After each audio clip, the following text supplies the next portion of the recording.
Hi, folks. Terry Martin with the Illinois Channel, and I'm joined once again with Jeff Berkowitz in Chicago with Public Affairs TV. And Jeff, before we start, I want to ask the public, would you give us a thumbs up, like the show, because it helps to build our YouTube audience, even though we are also seen on cable around the state of Illinois. And Jeff, if we don't get more likes and views, we're going to have to start talking about Prince Harry and Meghan Markle. So do give us your thumbs up. And Jeff, we have a lot to talk about, so we'll get to that. The government is in a shutdown, as everyone knows. It is now a record shutdown. Never before has it been this long. And we'll be discussing it in some depth here, folks, to get to it. But let's first hear a little bit about what some of the senators are saying. We got first a comment by Rick Scott, and then we'll play a little bit from Senator Schumer. They don't care that their actions are stopping our troops, Capitol Police, federal law enforcement, air traffic controllers from getting their paychecks. They don't care that they're causing chaos and delays at our airports, or that 42 million people rely on SNAP benefits who can't put food on the table. Little kids are worried about getting a dinner tonight. And it's because the Democrats have decided to shut down our government.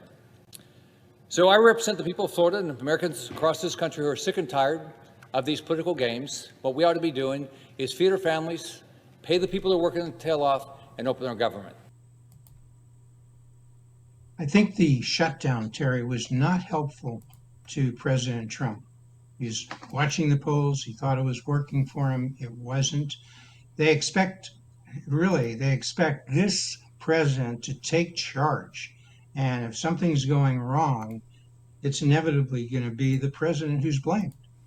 And that's what was happening here. So I think it was a mistake from the beginning. He should have just taken charge and said, look, let's just sit down and talk.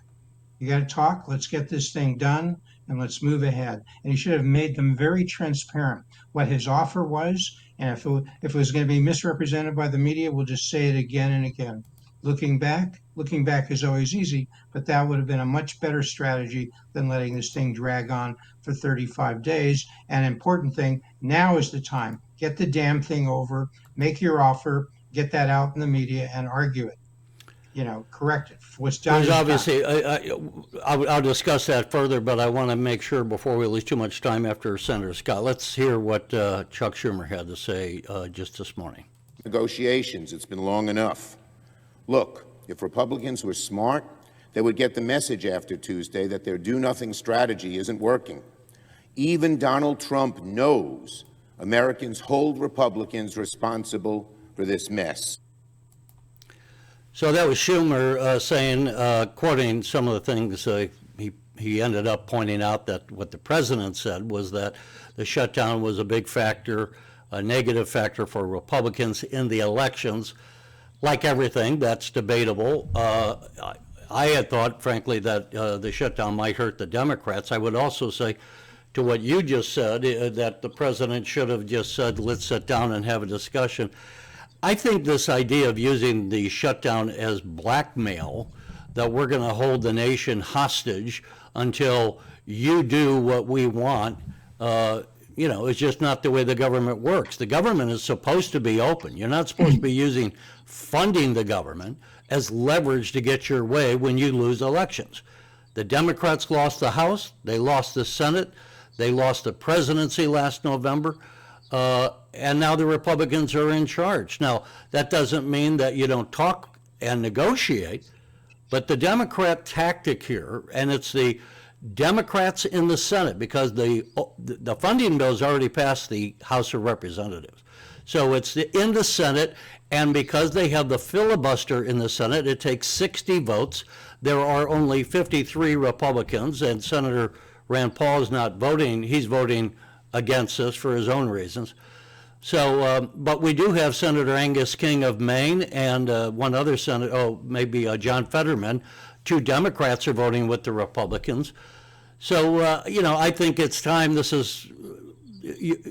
is unreasonable for the Senate Democrats to be demanding that we fund Obamacare, and when one of the crises in funding is the growth of the national debt right now, and they're asking to spend $1.5 trillion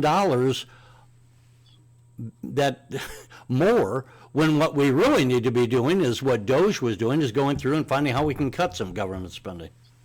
So the main thing to add here that's absent from our discussion and Schumer's discussion is Schumer was being cowed on this. The progressive left was coming after him. They didn't like the way he's been handling things going back to the last election, not standing up, not fight, fight, fight like Trump, fight, fight, fight. So he was trying to assert himself to ward off a primary challenge in a few years from AOC. This was his attempt to start looking tough. That's what it was about. Nobody said it. He didn't say it, so I just did. And the important thing, say it again. And the important thing is to articulate what they want and why that's wrong and why the Republicans think they're right. That's it. Just put it out there. And if you think the media is not representing it, buy some time. Go over the heads of the media. Make sure that statement, at least that position, that argument gets out there. It's as simple as that. It's as simple as that. I think it's been interesting that a lot, because we've been through this a number of times. When I was working in Washington covering the Congress, we had, when Newt Gingrich and Bill Clinton was in the White House, we had a number of shutdowns, and they seemed to go long. They didn't go as long as this one. This one's the record. But it's interesting now that I think a lot of people are just ignoring this. They're going about their jobs, their days, and they're not paying attention, and they just look at this with disdain. But because this has gone so long, it's now having an impact where it will impact families, especially as Thanksgiving. And all that travel is only about 3 weeks away now. And here the FAA just came out recently with this statement saying that currently 50% of major air traffic control facilities are experiencing staffing shortages, and nearly 90% of air traffic controllers are now out at New York area facility. That is shocking, Jeff. That 90%, which means you got 10% of the people on the job, certainly doesn't make me comfortable to go out and say, hey, let's go to New York and do anything there, conduct business, go there for vacation or whatever. If there are any fatalities of airliners, this is going to explode, I would say, just in the public's ire against both parties for this going on and for the gamesmanship being used for political purposes instead of just running the government in a responsible way, as they both should be. Well, yeah, the statistic that is being thrown out, I haven't seen the 90% of New York shutdown in their airport facilities and so forth. But what I have seen is starting this week, there's going to be in the 40 major utilization airport facilities, transit, et cetera, airplane transit. In the top 40, there may be a 10% cutback in cancellations and delays. So that's going to start hitting a large number of travelers as we approach Thanksgiving and in the run up to that, and in the business and the flow. It's time, folks. It's time for the president to say, okay, I'm ready. Let's talk. Here's my offer. What's yours? That's it. Go ahead. Are you done? Yeah, I'm just saying, so now's the time, but it's got to be a clear, focused, this is what the argument is about. This is the waste. I think this will be the position of Donald Trump. This is the waste and inefficiency that the Democrats want. We want less waste and inefficiency. Here's our offer. What's yours? And we can resolve this today. Before we close, I'll just say the president has also been largely operating at full speed ahead while this has been going on. He's been blowing up drug boats in the Caribbean. He was working on getting the Middle East peace agreement done between Hamas and Israel. He just today announced that he has a deal with two Eli Lilly and another pharmaceutical company that was just happening right before we started taping to lower the anti-fat drugs, for lack of a better term, and they've agreed to drop the cost of those drugs dramatically. So you'll be hearing more about that. It just goes to show the point is the White House is operating still on a whole range of issues, but obviously now it's starting to be impacted. And unless you have something else, I want to move on to one of the other big stories, obviously, of this week. And I started to say, we're taping this on Thursday, November the 6th, just to put this in context. Some people think that the shutdown may end next week, but we'll have to see what happens. What did happen this week is there was the election on Tuesday, again, 2 days before we tape this, and one of the big results that everyone is going to be looking at is the election of Mamdani in New York City, who handily won with 50% of the votes, even though he is running against the former governor of New York, Andrew Cuomo, and Curtis Sliwa, who is a Republican, and Republicans are an endangered species in New York. But Jeff, I wonder, will now Mamdani and whatever happens in New York City, is that going to be the new brand for the Democrat Party nationwide? Or will that be segregated, or is that going to come to harm the Democrat Party? What is your take on that? Well, it's certainly going to be a harm. New York is one of the three major cities in the country. It's New York, it's LA, and Chicago. Chicago has already seen the damage of having Brandon Johnson as its mayor. If he ain't a communist, he's pretty close to a socialist. He's not efficient. He's not good. Now we're going to find out when a bona fide, one thing Mamdani made clear is he's not running from the label of socialist. He's embracing it. A quarter of the million people who voted for him, of those voters, self-identify as socialists. This is in the city, which is the capital, which is the center of capitalism, which has the New York Stock Exchange. And now we'll face a challenge from having a stock exchange in Dallas. Look, folks, if New York wants to slide downhill and wants to chase out its millionaires, chase out its success, that's fine. There are substitutes in Miami, in Dallas, in Texas, in Florida, in the free states, so to speak. So if New York wants to see this go worse and worse, just embrace Mamdani. Mamdani. That's going gonna right tell there. if you do it. Mamdani. Yeah, just embrace that, folks, and make this the pedigree of the Democratic Party. Make it. To your point, I now wanted to choice. insert before I forget it that someone just pointed out that the top 1% of taxpayers in New York City pay 40% of all the taxes. If those people leave, and you don't have to lose all of them, if you just start getting any of those people who are the big taxpayers in New York City, if they leave, it will destroy the city budget. The other thing that was pointed out, and I thought it was an effective argument by Andrew Cuomo, who again, as the governor, and he was a two-term governor, I think he was, knows how the state runs, and he was pointing out a lot of what Mamdani wants to do is impossible because he doesn't control the buses, and he can't do a number of the things unless he gets permission from the governor of New York. And a lot of the money that comes into New York would be federal dollars, and Donald Trump might say, unless you change your ways here, I'm not going to be sending you federal money just to have it wasted on your socialist policies. So Mamdani may have won the election. He may also live to see that he regrets putting himself in this position. This thing could just blow up very quickly once he becomes the mayor of New York City after the first of the year. Terry, the more important thing for Illinois, because we are the Illinois, you are the Illinois channel, the more important thing, the more important election, more important than New York City, is the New Jersey election, because there you had a case where the closest thing to Illinois high taxes, that would be New Jersey high taxes. And that has been true for at least the last 8 years and longer. And for the last 8 years, the New Jersey has had a Democratic mayor there, Phil Murphy. They had two-term A limited. Democratic governor. So you said mayor. A Democratic governor. You're right. Thank you for the correction.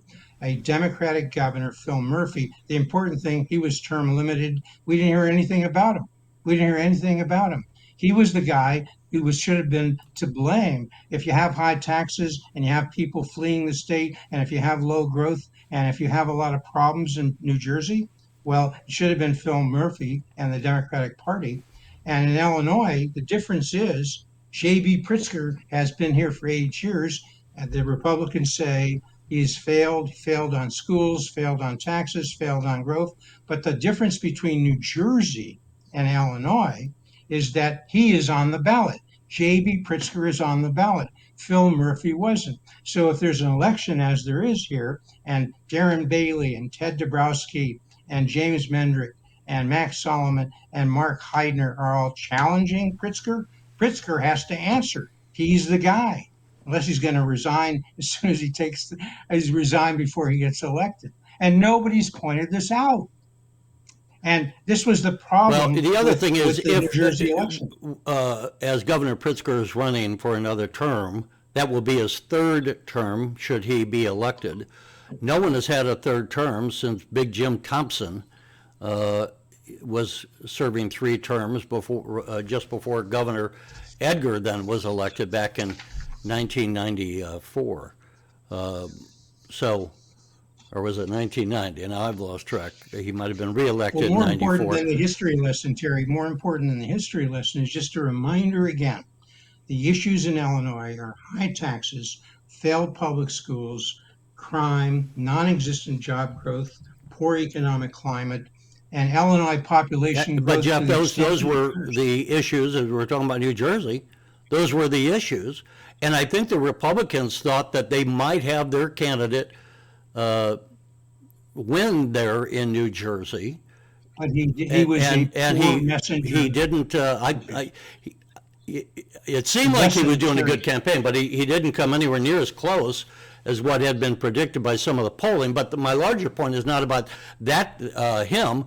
The point is the issues in New Jersey where the Republican lost are the same issues here in Illinois, is what you're just pointing out. High property taxes, crime, bad schools, and what has Governor Pritzker done here? That should be on the table and what's being discussed as we get into the gubernatorial election. But if Jack, whatever his name was, Citrielli, yeah, whatever his name, if he did a poor job, if he was, as people say, a poor candidate, this is his third loss, and he was not articulating the message, then the question for Illinois and the Illinois GOP is Ted Dabrowski the right messenger? Is Mark Heidner the right messenger? Is Darren Bailey the right messenger?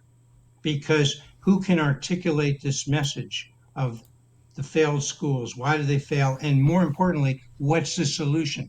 Why did we have only 15,000 new jobs when they had over 1 million in the same 7-year period in Texas and in Florida? Why? What do we do differently? Who can articulate it? Can Bailey do that? He lost by 13 points before. Can Ted Dabrowski do that? That's the question, Terry. Who is the right messenger? Well, by the way, I'm sure you as well as me, we send our deepest sympathies to Darren Bailey for his son and daughter-in-law, and some of his grandchildren were killed in a helicopter crash recently. So that is not the way you want to get your name back in. And I'm glad you pointed that out, because we certainly, both of us and the Illinois Channel community, send their deepest sympathies to the Bailey family. It's a tragic event, and nobody can imagine. And the only thing we can say is we hope and we're sure that the Baileys will realize they have the support and the love of the people of this. But now they must enter a campaign, and that's going to be a hard-hitting campaign, no holds barred. And I think both Bailey and Dabrowski and Heidner and others, maybe. I don't think that's going to have an impact on the campaign. But of course, it's a horrible tragedy. I will say that when you look at Darren Bailey, who was the Republican nominee 4 years ago, I think the facts show that he didn't play well in upstate. His style is different.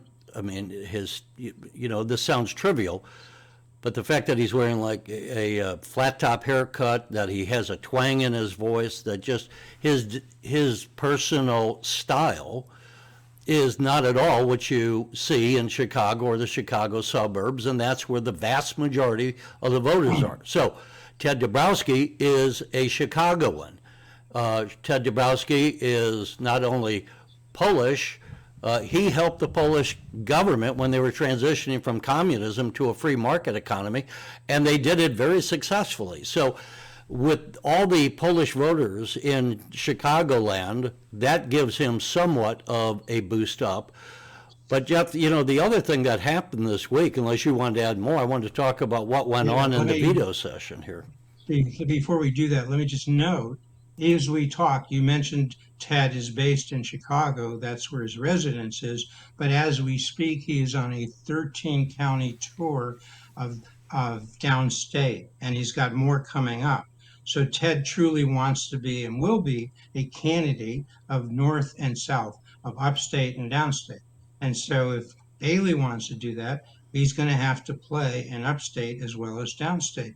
He can't, as he seems to suggest, he'll send Aaron Del Mar, his light gov candidate from Cook County there, because guess what? People vote for somebody to be governor.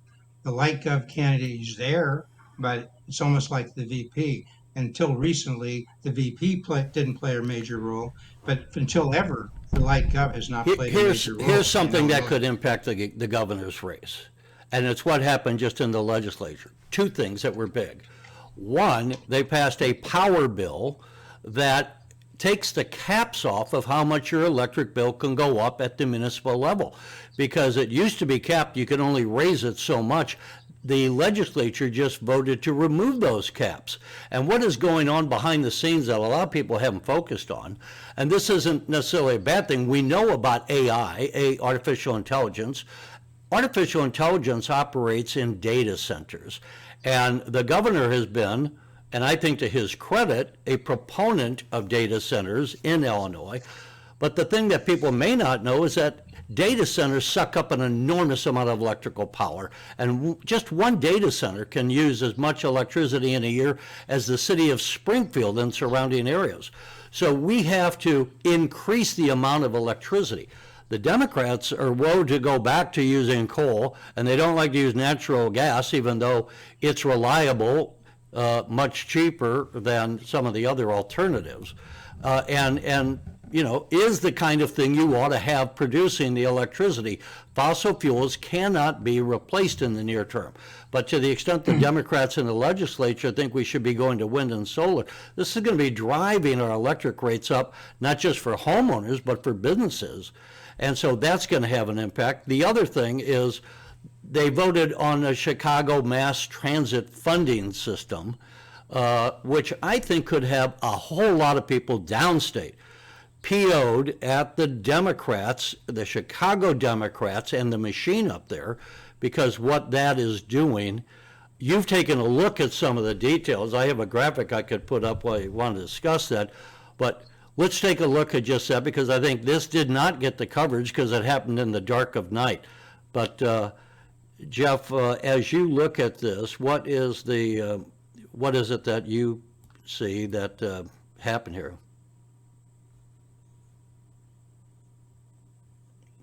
Veto session, or maybe maybe the day before.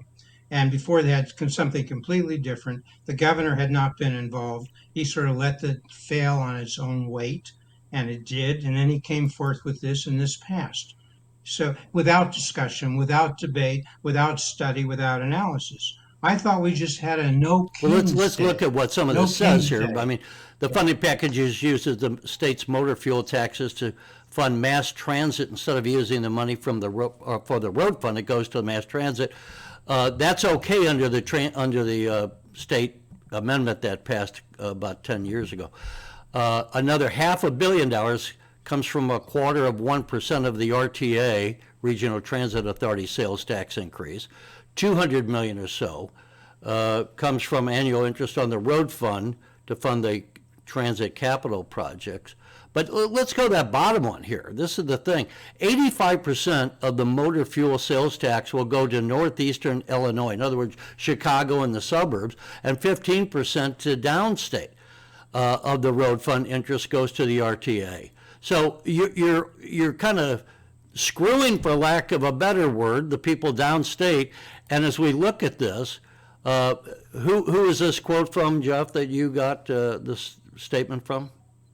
That's from Travis Weaver, state rep from the Peoria area. He's a major critic of this legislation, and clearly they've shifted, which was this historical ratio of the Let me road read funds this if being I might split just between. quickly. So historically, the road fund split has been 55% downstate, 45% for Chicagoland. Now it's going to be 85% Chicagoland and 15% downstate, where the vast majority of the roads are.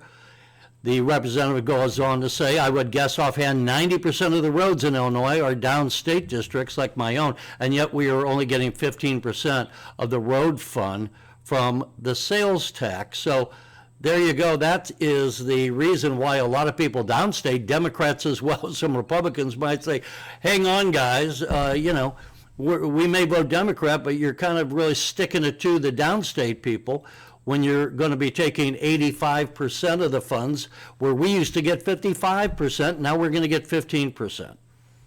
And taking a big picture view, what Weaver said about this, Governor Pritzker said, and said recently in the last day or two, that Dems win when they focus on affordability, talking about the election, the general elections, national elections we were just talking about, or Well, elections and in New York, that was in the New big Jersey. issue, right? Affordability. Right. That Mamdani Affordability. won So on. New York and New Jersey and so forth. Well, Weaver said, Democrats just took what was viewed as a $200 million problem, which remember we heard it was a $770 million going off the cliff. That house was reduced to $200 million. So they took a $200 million problem and threw $2.5 million at it. I don't know how that creates affordability and how that, and this is the point. This is the point. You just a slight correction when you were talking about energy. You didn't mention nuclear, which Illinois Right. has, and they've not advanced to the new kinds of nuclear, and it's just completely not a part of their picture. And the reason why this Small can happen nuclear, is because we nuclear don't do plants. legislation as we used to, where there would be discussion, there would be these things would come out with enough time, and there would be debate. Now we have a king. It's called King Pritzker. Pritzker puts it out there, and 20 minutes later, it's passed. And so, if you don't like something, Yeah, tough. they What do talk you do about about Trump being a king, but here, what happened? The legislature was passing this at like 4, they were up until 4 in the morning passing this, where no one could be awake to see what they were doing. No, very little coverage of this. And so, Jeff, we're going to have to see when the electric bill starts going up and crushing, as the property taxes in Illinois are already crushing retirees, and retirees vote. Let's see what happens when their electric bills go up and they can't run their air conditioners in the summer. And then let's see what happens when their roads that their kids are riding school buses on are going across potholes, because downstate's only getting 15% of the road fund. So now is the time, Terry. We got about 1 minute, by the way. Now it's time for governor candidates to speak up, to speak out, to go to forums, to debate with each other, and see who can talk about how do you get taxes down. How do you fix schools so kids can read and do math with proficiency? How do you get crime down? How do you have job growth? And when is the We state need to going to hear start that debate. cutting costs instead of adding cost? You know, they're just shuffling the chairs on the Titanic instead of saying, do we need this program? Let's cut it. Do we need that program? Let's cut it. Let's start better using the funds we have. That's what a manager should be doing. The word is reform. Illinois needs reform. Chicago needs reform. This transit bill doesn't have anything about dealing with the major issue of transit, high crime. And the rate of usage of passenger miles on rapid transit, mass transit, it's down by 50%. And yet we're putting more money into it. How can that be? When usage is down, we spend more. Okay, we got it. and We they got to call wrap this up. a But folks, thoughtful we policy. said off the top, give us a thumbs up. Share these videos if you want people to hear what's really going on, because we're not just covering the standard fluff that it so often makes the news. But for now, we'll see you next week. Jeff, I'll give you the last word. All right. Look forward to talking further next week as we cover some of the things we didn't have a chance to get to this week. All right, take care.